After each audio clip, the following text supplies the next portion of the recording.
अस्सलाम वालेकुम फ्रेंड्स। ये मेरा पेपर हुआ था 100 MTH 104 का। तो वो मैं आप लोगों के साथ शेयर करना चाहता हूँ। आप लोग ऑब्जेक्टिव ख़ास करके तवज्जो से सुने तो मैं उसका आइडिया ही दे सकता हूँ कि मतलब यहाँ से आया था। अब टोटली वो हैंड आउट से तो नहीं डालते। अगर आपका कंसेप्ट क्लियर हो तो फिर वो आगे पीछे से भी डाल सकते हैं। ठीक है, तो आपका कंसेप्ट क्लियर होना चाहिए बस।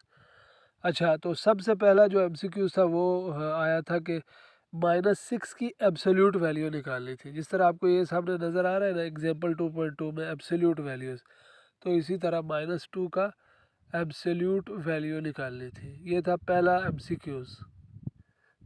और दूसरा जो एमसीक्यूज़ था वो था आपको डिजिट दिए गए थे, 88 था और 136। तो इनका हमने क्या निकालना था, जीसीडी फाइंड करना था। ये था दूसरा एमसीक्यू। उसके बाद एक और एमसीक्यू था जिसमें 0 और 1 का एक सेट दिया हुआ था। 0 और 1 का एक सेट दिया हुआ था, उसमें यह बताना था कि इसका सुप्रीमम क्या है। तो सुप्रीमम ज़ाहिर है बड़ा होता है, तो 1 उसका सुप्रीमम था। इसी तरह ई की वैल्यू दी गई थी। वो स्मॉल ई नहीं होता जिसकी वैल्यू होती है 2.718 समथिंग, ऐसे कंटिन्यू चलता है। तो उसका बताना था कि ये रेशनल है, इरेशनल है या कोई और चीज़ है। तो आपको पता है कि पॉइंट के बाद उसकी जो वैल्यू है वो रिपीट नहीं होती। तो इसका मतलब है जैसे पाई इरेशनल है तो वो ई भी क्या है, इरेशनल ही है। अच्छा जी, एक और एमसीक्यूज था जो आपको ये एग्जांपल नज़र आ रही है 3.10। 3.10। तो यहाँ पर इस तरह की एक आपको 3 पार्टीशन दी गई थी, P1 P2 P3। तो उसमें से बताना ये था कि इसमें से एग्जैक्ट पार्टीशन कौन सी है। ठीक है, तो इस तरह का एक एमसीक्यूज आया हुआ। अच्छा, एक और एमसीक्यूज आया हुआ था जिसमें था कि ए सबसेट हो बी का, तो क्या होगा फिर। A intersection B is equal to A, या A union B is equal to B, या दोनों होंगे। तो ये एक एमसीक्यूज था। उसके बाद जी एक और था, उसमें लिखा हुआ था 5 की पावर 2 इज़ इक्वल टू 25। तो ये एक्सपोनेंशियल फॉर्म में है, इसको लॉग की फॉर्म पे लिखना था। अच्छा जी, इसके बाद एक एमसीक्यूज था जिसमें डिन्यूमरेबल और काउंटेबल इनफाइनाइट। तो इसकी डेफिनेशन दी गई थी, नीचे ऑप्शन थे, तो उसमें से चूज़ करना था कि ये कौन सा है। उसके बाद ये बताना था कि ए का कम्प्लीमेंट किसके बराबर होता है। तो वो तो मेरे ख्याल से 7th स्टैंडर्ड का क्वेश्चन है, ए का कम्प्लीमेंट यू डिफरेंस। उसके बाद जी एक आर रिलेशन दिया हुआ था और उसको इस तरह मैट्रिक्स के अंदर क्या करना था, फिट करना था कि कहाँ कहाँ उसकी वैल्यू आती है।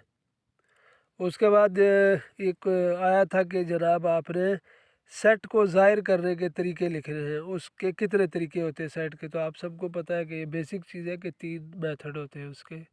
एक और रिलेशन दिया गया था और उस रिलेशन की डोमेन निकालनी थी कि इसकी डोमेन क्या है।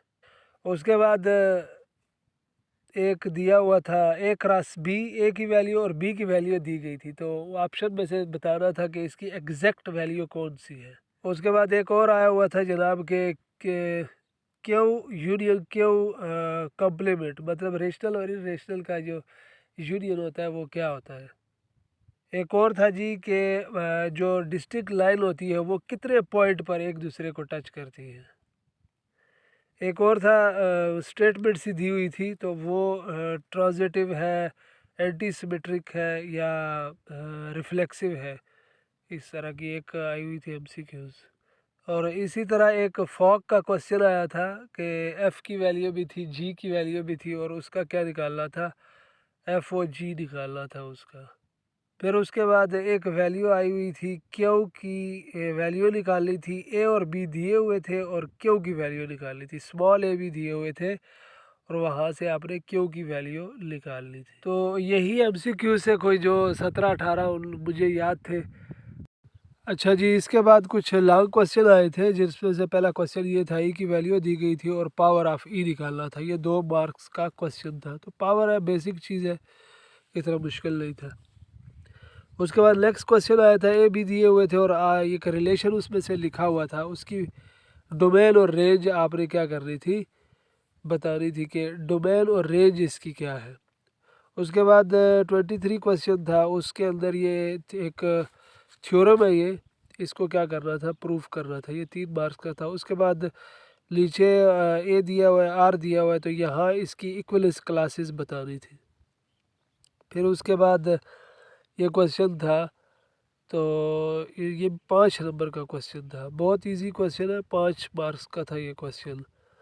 एक तो एम्प्टी सेट का कोई प्रॉपर सबसेट नहीं होता, और ये नीचे इसकी पावर निकालनी थी। फिर ये लास्ट क्वेश्चन था ग्राफ से रिलेटेड, इस तरह की शेप दी हुई थी, और ये नीचे ABCD आपने क्या कर रहे थे, फाइंड कर रहे थे। तो बहुत सारा शुक्रिया आपके वक्त का। तो मज़ीद वीडियोस के लिए आप चैनल को सब्सक्राइब करना ना भूलिए।